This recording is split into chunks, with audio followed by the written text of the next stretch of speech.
Oblivion is an amazing game. Stop right there, criminal scum! What's going on? It's like one of the best RPGs ever made. Speed.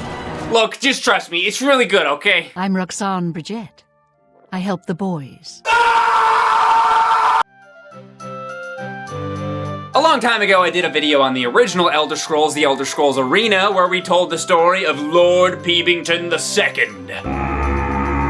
Well, I always meant to cover more games in the series, but just never got around to it, I guess. But whatever, better late than never, right? Let's take a look at not only my favorite Elder Scrolls game, but one of my favorite games of all time, the Elder Scrolls 4 Oblivion. First things first, we have to create our character. And of course, you can't make a video about Oblivion without making the absolute weirdest looking character possible, not Lord Peebington II, but his descendant, Lord Peebington VI. He sees you when you're sleeping, he knows when you're awake, and he's not bringing any presents.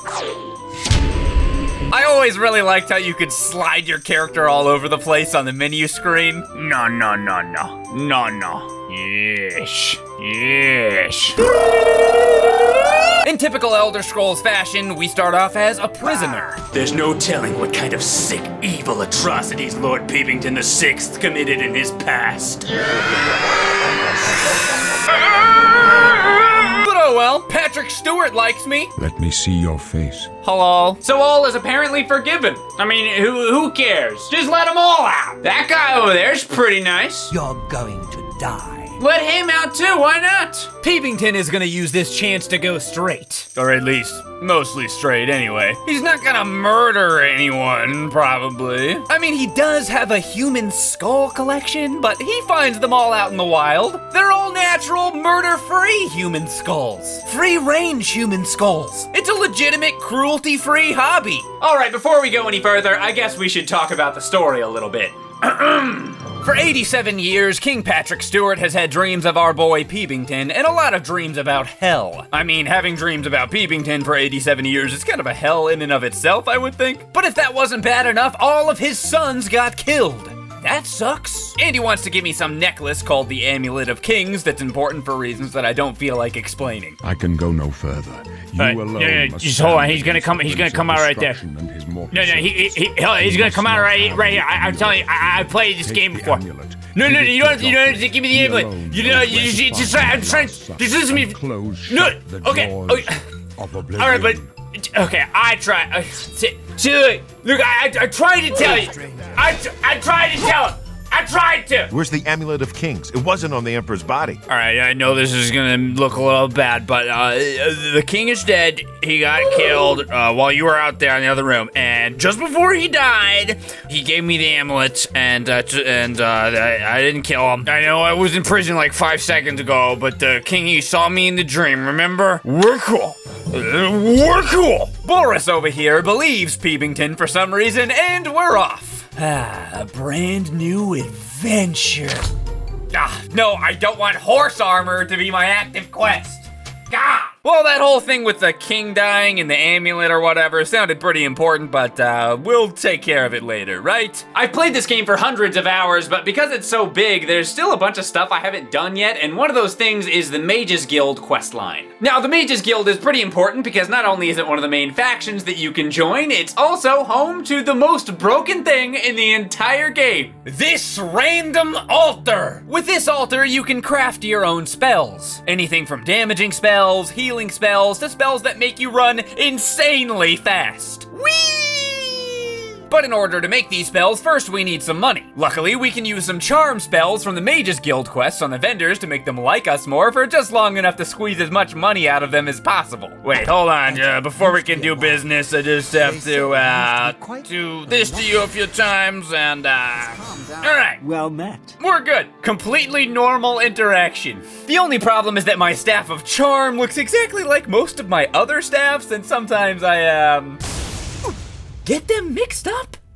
Just gotta get the heck out of here. Hey! Stop! You violated the law. You've not yet downloaded AFK Arena on your iPhone or Android mobile device. Here, I did it for you. Wow, thanks, random guy. Stop right there, criminal scum! AFK Arena is a strategic RPG featuring over 100 different heroes beautifully realized in its signature fresco-like art style. As you progress through the game, you'll gain access to several different modes, including the campaign, arena PvP, the puzzle-like King's Tower, and the recently introduced card battler mode, War of Wits. Let's check it out. Unlike the rest of the game, War of Wits pits you against an opponent in real time. Games last about 5 minutes, wherein both players will draw from a deck of equally leveled heroes to assemble a team for battle. Hero cards can be combined with either copies of themselves to increase their level, or as sets of similar kinds to gain special bonuses and faction advantages. Relics, on the other hand, provide special abilities that you can use to execute your grand strategy and ensure that your team is the strongest. There's 80 hero cards split evenly among 4 factions and 24 different relic cards. So the strategy and choices will always stay fresh. You'll want to combine and level up your cards wisely, but keep in mind that your opponent can also see the heroes that you've chosen just as you can. The mind games are endless. Unless you're playing against me, in which case I'll probably just pick the coolest looking ones, to be honest. AFK Arena and the brand new War of Wits game mode are available right now for free, and they're receiving constant updates. So check out the code in the description to get some free stuff. And thanks again to AFK Arena for sponsoring me. You shall have a true mage's staff soon. I already got a staff, sir. Here it is. Sir. This staff. Is this one not good enough? Peepington may look like a simple man at first glance, but I'm warning you. Don't mess with him or it'll be your head on his staff next. And so, Lord Peepington. Pardon me. Oh my god. I'm sorry to trouble you, but I Skip was the sent crap to out of ask me, you lady. Anyway, and so, Lord Peepington VI tirelessly trained in the magical arts by doing quests. Yes, quests. But mainly by auto-running into the wall and casting the same spell on himself over and over and over, after hours and hours of hard work and dedication. I'm so good at this game, dude!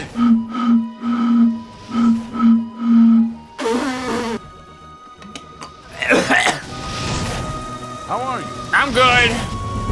Alright! I did it! I did it! Yeah! Alright, that's enough celebration for now. It's time to get back to training.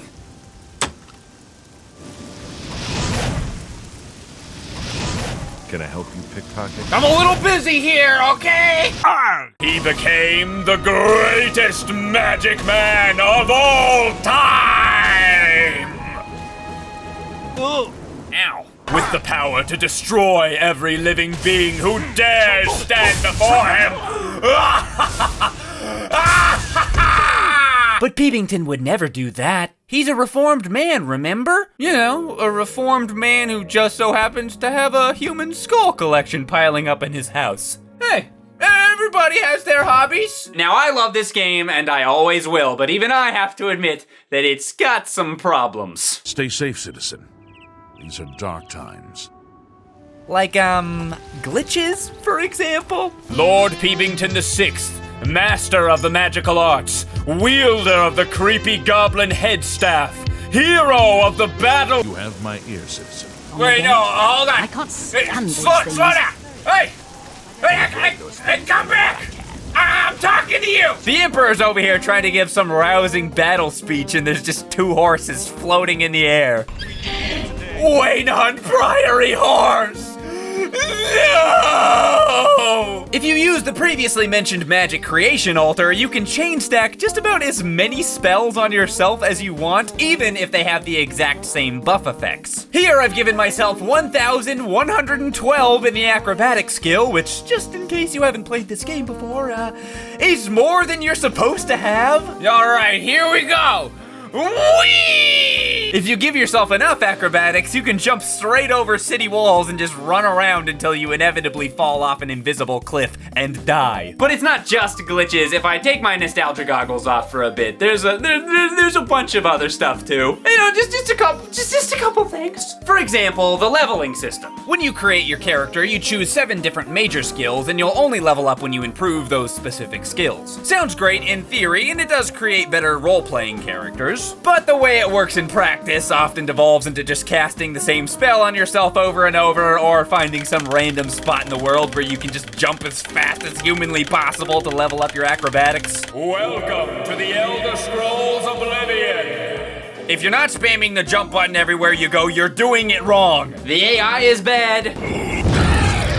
The relationship system is so weird. 1 second I'm the best guy in the entire world. It was an honor to serve with you, sir. And the next he hates my guts. I'm done talking to you. Probably because you accidentally killed somebody in a battle a few minutes ago, but I mean, let's be real, that's almost impossible to not do. And don't even get me started on that stupid personality wheel minigame. Yes, that's just not funny. Don't waste your... Well done. Wow, what a completely believable conversation we just had. I am so immersed into this video game world right now. But as I mentioned before, despite all its flaws, I still love this game so much, and if anything, the flaws just make me like it more. I mean, criticize the NPC conversations all you want, but how can you not love this? They say the dragon statue is 100 feet high. Oh. Hello, good sir.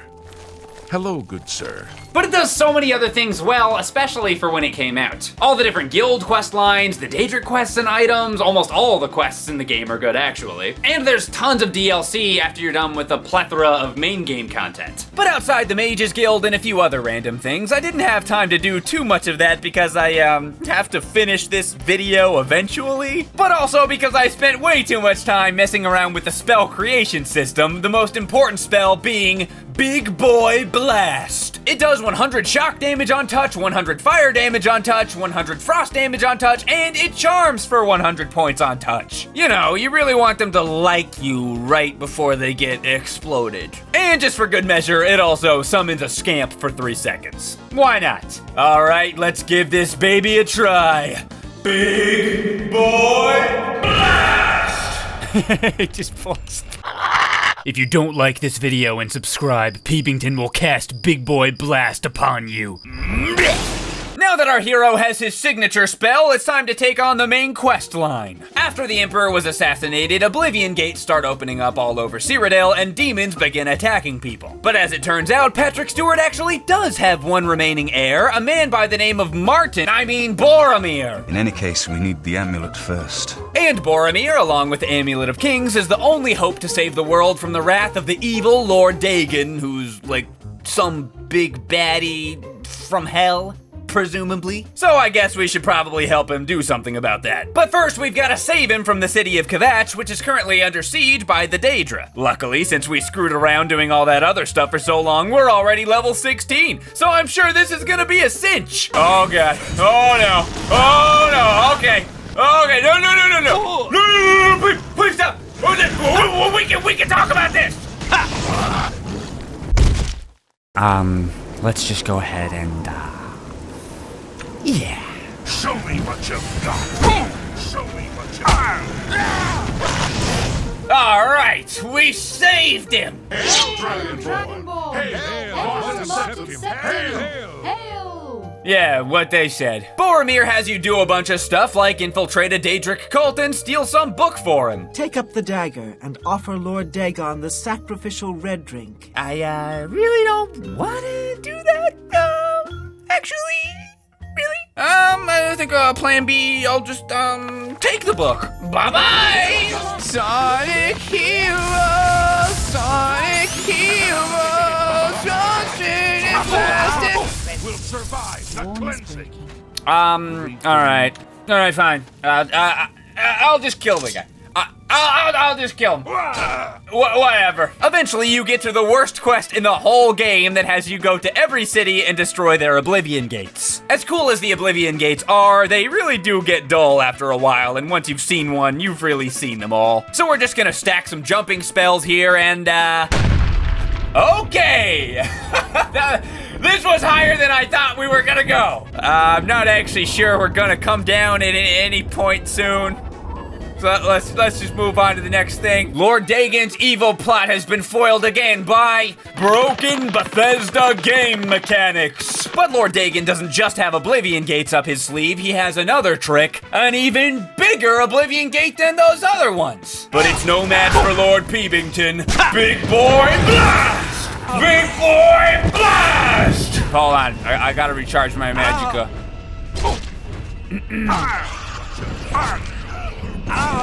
Big boy blast! After that, we head to some weird dimension that serves as a sort of hell for Lord Dagon's followers, where they're tortured for all eternity and are unable to be killed.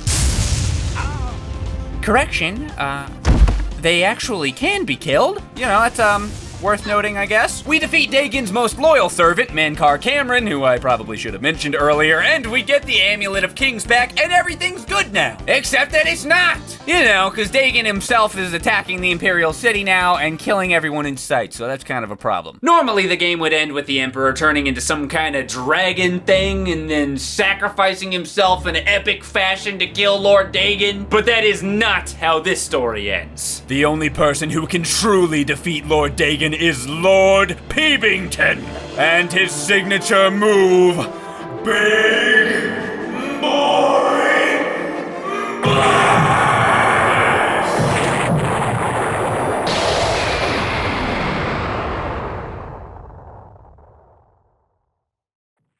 And so, Lord Peebington defeated Mehrunes Dagon and became the hero of the Imperial City. He continued honing his craft, creating even more broken spells just for the fun of it. But mainly, he spent his time collecting even more human skulls to add to his collection. As he was responsible for saving the entire world, the guards let this practice slide. But as his collection grew, often spilling out of the windows of his waterfront home, it became harder and harder to look the other way. Eventually, the guards gathered to arrest Lord Peebington for his many crimes, but he killed them all. And then took their skulls. And he was never heard from again.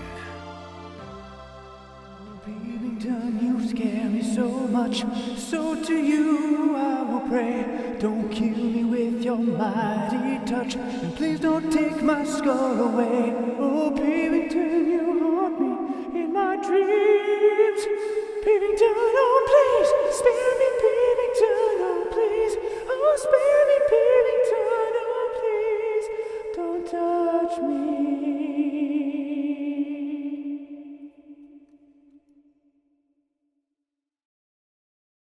Ah, you must be the Arcane University's newest... Hey everybody, thanks so much for watching. Again, if you don't want to get Big Boy blasted, make sure you slap that like button. I'll touch you! I'll touch you! Check out another video I did here, or you can check out my other channel, Peebs, for even more content. And I'll see you guys next time. Bye-bye!